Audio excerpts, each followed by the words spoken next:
নমস্কাৰ ছাত্ৰ ছাত্ৰীসকল আমি প্ৰায় 1.5 বছৰ পিছতে মানে লগ পাইছোঁ মানে এনেকৈ ফেচ ৰিভিল কৰি মই প্ৰথম ভিডিঅ' বনাই আছোঁ আজিৰ ভিডিঅ'টোৰ এটি বিশেষ উদ্দেশ্য আছে যে তোমালোকৰ মানে কিছুমানে মোক কমেণ্ট কৰি আছিলে যে তোমালোকৰ HRE অৰ্থাৎ হিউম্যান ৰাইটছ এডুকেশ্যন সাবজেক্টটোৰ ওপৰত মানে কিছু আভাস লাগে আৰু নোটছ লাগে বুলি কমেণ্ট কৰিছিলা বিশেষকৈ মানে পাণ্ডু কলেজৰ কিছুমান ছাত্ৰ ছাত্ৰীয়ে মোক কমেণ্ট কৰি আছিলে যে তেওঁলোকক মানে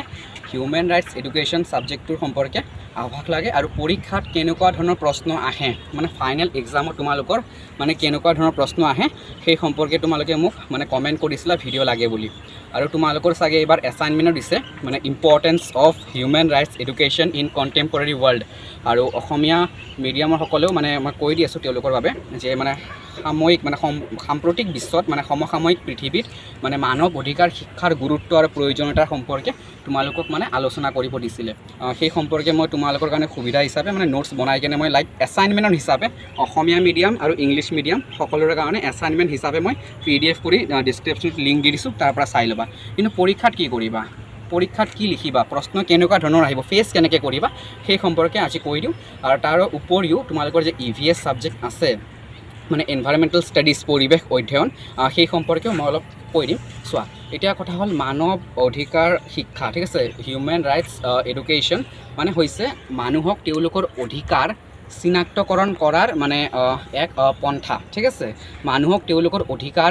চিনাকি কৰি দিয়া আৰু তেওঁলোকৰ অধিকাৰৰ প্ৰতি সচেতন কৰি তোলা আৰু সেই অধিকাৰসমূহৰ প্ৰতি যাতে মানুহে দাবী কৰিব পাৰে সেই সম্পৰ্কে মানুহক অৱগত কৰাই দিয়ে ঠিক আছে মানে হিউম্যান ৰাইটছ এডুকেশ্যনে আৰু ইয়াৰ প্ৰয়োজনীয়তাসমূহ তোমালোকে চাবা কিয়নো পুৰণি কুৱেশ্যন পেপাৰ যিসকলে চাইছা তোমালোকৰ গম পাইছা যে প্ৰশ্ন আহি গৈছে ইতিমধ্যে আৰু ছাবজেক্টৰ বিষয়ে মই এটা ধাৰণাহে দিছোঁ ইয়াৰ পিছত মই নোটছ দি থাকিম সময় উলিয়াই কেনে আজি অলপ সময় পাইছোঁ কাৰণে দি দিছোঁ বস্তুখিনি চোৱা এতিয়া কথা হ'ল তোমালোকৰ কুৱেশ্যন পেটাৰ্ণ কেনেকুৱা হ'ব মানে HRE সাবজেক্টৰ ফাইনেল এক্সামত 1 মাৰ্কছৰ কুৱেশ্যন তোমালোকৰ 10টা থাকিব ঠিক আছে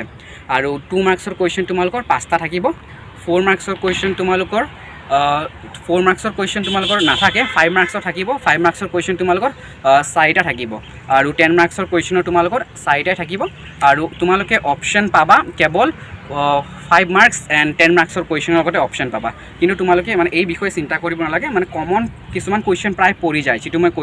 কুৱেশ্যন ক'লোঁ এইটো যে importance of human rights education in contemporary world মানে সমসাময়িক পৃথিৱীত বা বিশ্বত মানৱ অধিকাৰ শিক্ষাৰ গুৰুত্ব এই প্ৰশ্নটো তোমালোকৰ পুৰণি কুৱেশ্যন পেপাৰত মই ইতিমধ্যে কৈ দিছোঁ আহে এইটো চাবা তোমালোকে ঠিক এডুকেশ্যন সাবজেক্টৰ ক্ষেত্ৰতো যেতিয়া তোমালোকৰ এছাইনমেণ্ট দিছিলে পাণ্ডু কলেজৰ মই কৈ দিছিলোঁ লাষ্ট ভিডিঅ'ত কেনেকুৱা ধৰণৰ প্ৰশ্ন আহে চাবা সেইটো তাৰপিছত তোমালোকৰ পলিটিকেল ছায়েন্সৰ বস্তুখিনি চাবা ৰাষ্ট্ৰ সম্পৰ্কে চাবা আৰু এমনেষ্টি ইণ্টাৰনেশ্যনেল হিউম্যান ৰাইটছ এডুকেশ্যনৰ সাবজেক্টৰ চমুটোকা আহে ঠিক আছে আৰু মানৱ অধিকাৰ দিৱস 10 ডিচেম্বৰ তাৰিখে পালন কৰা হয় 1 মাৰ্কছৰ প্ৰশ্ন এটা আহিছিলে মোৰ মনত আছিলে কাৰণে কৈ দিলোঁ এইখিনি চাবা এতিয়া তোমালোকে কথা হ'ল নোটছখিনি পাই যাবা PDF হিচাপে দি দিম তোমালোকে মোৰ পৰা উপদেশ বুলি যদি ক'ব লাগে কেৱল পঢ়ি থাকিবা পঢ়াৰ বাদে বেলেগ অপশ্যন নাই ঠিক আছে আৰু তোমালোকে শুনা পৰীক্ষা তোমালোকৰ নৱেম্বৰৰ লাষ্ট উইক বা ডিচেম্বৰৰ ফাৰ্ষ্ট উইকৰ ফালে তোমালোকৰ হোৱাটো খাটাং কিয়নো মই নিজে বিশ্ববিদ্যালয়ত পঢ়ি আছোঁ সেইখিনি গম পাওঁৱেই সেইকাৰণে পঢ়ি থাকিবা এতিয়াৰ পৰাই পঢ়ি গৈ থাকা যাতে পিছত মানে বিশেষ মানে অসুবিধাৰ সন্মুখীন নোহোৱা নোটছ পাতিৰ কাৰণে মই সদায় আছোঁ কেৱল পঢ়ি থাকিবা সকলোকে কৈছোঁ আৰু তোমালোকৰ এছামিছ কমিউনিকেশ্যন ছাবজেক্টৰ মই ডিছক্ৰিপশ্যনত লিংকবোৰ দি দিম মোৰ ভিডিঅ' চাবা সেইবোৰত তোমালোকে নোটছ পাতি পাই যাবা ঠিক আছে গতিকে ভালদৰে পঢ়ি গৈ থাকা আৰু আমি পিছত লগ পাম পুনৰ এটা নতুন ভিডিঅ' লৈ গতিকে আজি এটা সামৰিছোঁ